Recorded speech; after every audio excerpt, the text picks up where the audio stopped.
نحمدہ و نصلی علی رسول الکریم. مائن آف نالج کے معزز سامعین السلام علیکم.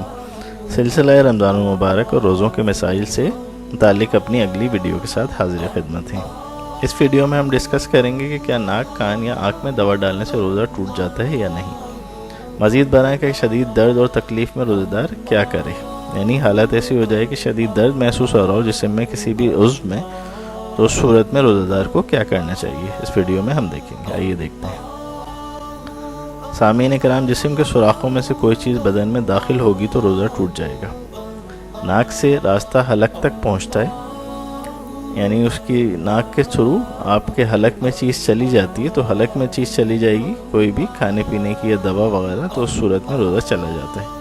اس طرح آنکھ سے بھی راستہ یا روٹ حلق تک پہنچتا ہے، لہذا آنکھ میں کوئی چیز ڈالیں گے تو وہ بھی حلق میں پہنچ جائے گی، اور اس طرح مانع روزہ ہوگی اور فاسد روزہ ہوگی، روزہ ٹوٹ جائے گا. کان میں حلق تک راستہ نہیں، لہذا کان میں دوا ڈالنے سے روزہ نہیں ٹوٹے گا، جبکہ آنکھ اور ناک میں دوا ڈالنے سے روزہ ٹوٹ جائے گا.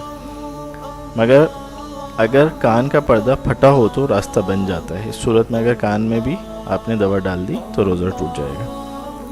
اب دیکھتے ہیں کہ آیا شدید تکلیف ہو جائے، پیٹ میں درد ہو گیا یا کان میں درد ہو گیا یا کسی بھی صورت میں شدید تکلیف کے اندر ہے، تو اس صورت میں بہتر یہی ہے کہ آپ تکلیف میں ایک انجیکشن سے اگر افاقہ ہو جائے آپ کو درد کے انجیکشن سے، تو انجیکشن لگوا کے روزہ پورا کریں.